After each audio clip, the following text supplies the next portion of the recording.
Honorable Kennedy Agyapong on his feet. Yes, please. Thank you, Mr. Speaker. I rise to seek your advice.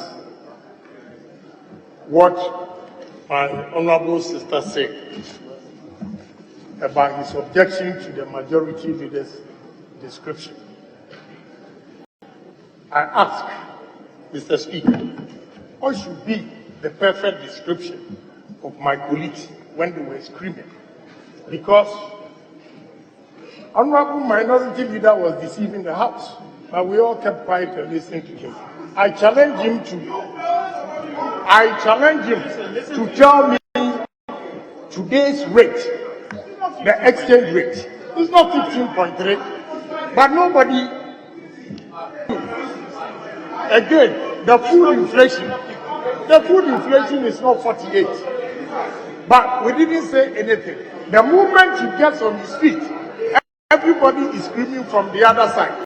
So, Mr. Speaker, what is the description that should be given to them for their behavior? It's becoming too much. We can also get up and scream at them. What will be the results you're going to get out of that?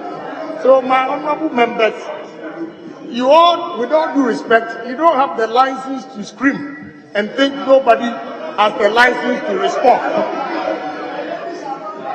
Yeah, we can also respond accordingly. But what will be the fate of the House? So I'm challenging my minority leader to tell us. I just came from a great bank and I know the rate. So tell us, what is today's rate? You are saying 15.3. Tell us. Thank you very much.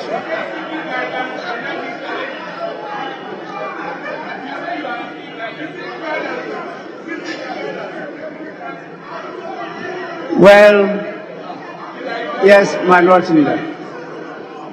Mr. Speaker,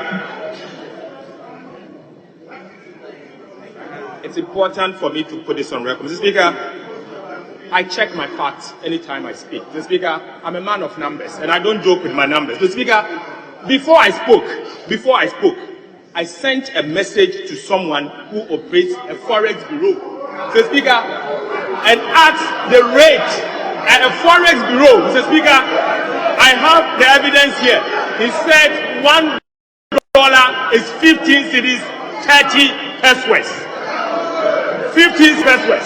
Mr. Speaker, this is a place, anytime I want to buy a dollar, if I want to travel, I buy dollar from. Mr. Speaker, and this is the information I was given. So, Mr. Speaker, I use that as my information. I challenge him. You can bring yours as well. Mr. Speaker, finally, Mr. Speaker, the fact that if the headline inflation is say 26% does not mean food inflation is equally 26%. Mr. Speaker, within the inflation basket, we have other components, and in the basket, food inflation, I repeat, is 48%. Mr. Speaker, and I can share with you a data and information that I picked up, Mr. Speaker, and it's here. As at April 2024, food inflation is 48%. Mr. Speaker, I insist. That is the data I have, and this data is coming from Ghana Statistical Service, and that is what I use for the purposes of my argument. Mr. Speaker, I have not deceived this House, and that is the information. Thank you. Honorable members, please, let's move on. I think my guidance was being sought. It is not to open by the government. Mr. Speaker, somewhere last year, there was a conversation about sustainable sources of funding for dialysis, cost of dialysis in this country. Mr. Speaker, at the time, the conversation by the government was about looking for a sustainable way of either partially absorbing the cost of dialysis or wholly absorbing the cost of dialysis. Mr. Speaker, Unfortunately, per the publication by My Joy Online, Mr. Speaker, and with your permission, I now patients call for help. Honourable Member, the Leader of the House is on his feet. Yes, please. Yeah, Mr. Speaker, with respect, I believe that we agreed on the business to be taken. Mr. Speaker, the matter he's raising has not suddenly arisen.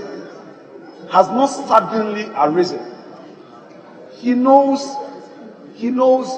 the rules. So, Mr. Speaker, I will plead with him that this House will hear him, but hear him at the appropriate time.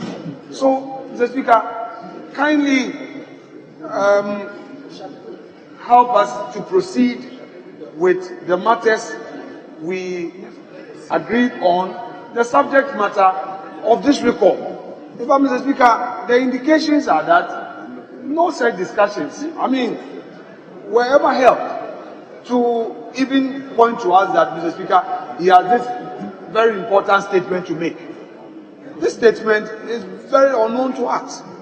So, Mr. Speaker, however important it may be to him, I believe that the issue is of national importance, but not at this moment. Not at this moment. I rest my case. Mr. Speaker, indeed, the issue of our compatriots dying from renal diseases is an urgent matter. Our colleague is just making an application to you. So the leader should just wait to see whether you would. Yes. Well, on the 93 one, he said, with the indulgence of the House and with the leave of Mr. Speaker. And he started by addressing Mr. Speaker. Of course. Yes, so it is Mr. Speaker. It is Mr. Speaker who will say that I am not aware that this issue has been brought to my attention. So I think you cannot stop him from speaking. If Mr. Speaker grants him the opportunity to speak, it is only Mr. Speaker that can tell him that your case cannot be heard. So let's wait for Mr. Speaker to give a direction on that one.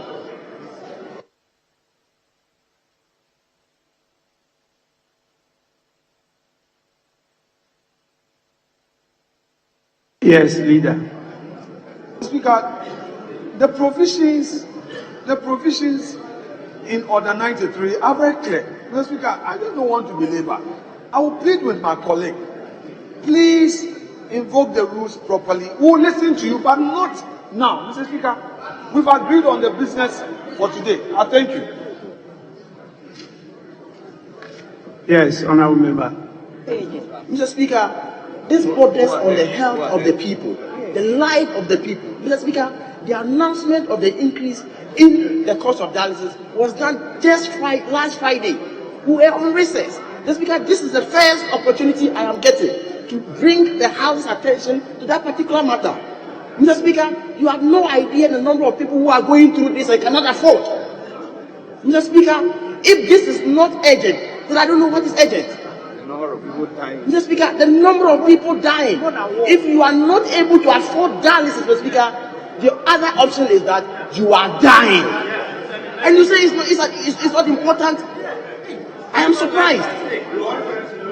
Mr. Speaker, Honourable Member, make your case. Mr. Speaker, in making my case, Mr. Speaker, we are all of the conviction that the government of the day will be responsible, will be sensitive to the plight of Ghanaians, and even come by a way of absorbing the cost, only to bring a proposal to Parliament for an increment. And Mr. Speaker, at the Subsidiary Legislation Committee, Mr. Speaker, I was informed by the chairman of the committee that during the deliberations on the proposals, the Speaker, they then told the Ministry of Finance to go back and waive the taxes on the reagents and the medications and not to increase the cost of dialysis.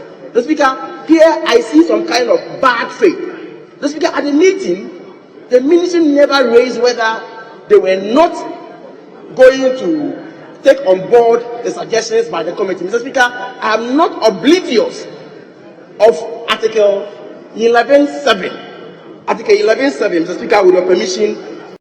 Formula for this year. I personally engaged my colleague, and if you bear me out, we spoke extensively about the concerns on the same matter. So I was happy when the NHIS made some significant allocation, I think to the extent of 2 million Ghana cedis, to deal with the needy in terms of the offering of such services. So, however, the concern still persists. So what we should be doing as a house is to find out what we can do to deal with the problem altogether. I'm told an actuarial science has been engaged for us to find out whether there's a possibility of us moving this service to the NHI. And this discussion is being held. Thankfully, the ranking member, the proud ranking member, knows about the issues. What the committee should be doing is to pry further, get details, and inform this House for us to take a decision. Well, you can decide to come by this leg of action and raise the matter as an urgent. What you can do as a committee. As we want to challenge the leadership of the committee, inclusive of the ranking member, that after the provision of the 2 million by the NHI, in the course of passing the formula, that dedication was made. 2 million allocated. What can be done more in this regard to resolve the problem? And for me, Speaker, that is what should be engaging our sentiments and concerns. It shouldn't just be the case of raising the matter, dramatizing the matter, and leave it there. The committee should do more and direct this House to take certain decisions in dealing with the problem. Speaker, I think that's the way to go. And I think if we do that, we'll have a better understanding and a better way to deal with the matter. The 2 million has been provided. So what can be done more? That should be our concern. Yes, Chair of the Subsidiary Legislation Committee. Thank you very much, Mr. Speaker. Mr. Speaker, when we were considering at the pre-laying stage the fees and charges, miscellaneous provisions, regulations, of course, the Honourable Member for Joabuso and the ranking member of health is a member of the committee. When the teaching hospitals appeared before the committee to justify the cost of providing dialysis services, we asked them why they sought to increase the cost of providing services for dialysis patients. And they told us that the prime mover of the cost was taxes. The import duties on the equipment, the import duties on the reagents, VAT, national health insurance, taxes, and so on. So, Mr. Speaker, as chairman of the committee, I advised them that they should take out all the taxes and the cost will drop, and that the committee wasn't going to agree to an increment, and that the Ministry of Finance should take out all the taxes. In fact, it was my colleague, Mr. Honorable Ahiefo, the Honorable Member for Akatisa, who said government should be subsidizing dialysis, services, and rather than increasing the cost.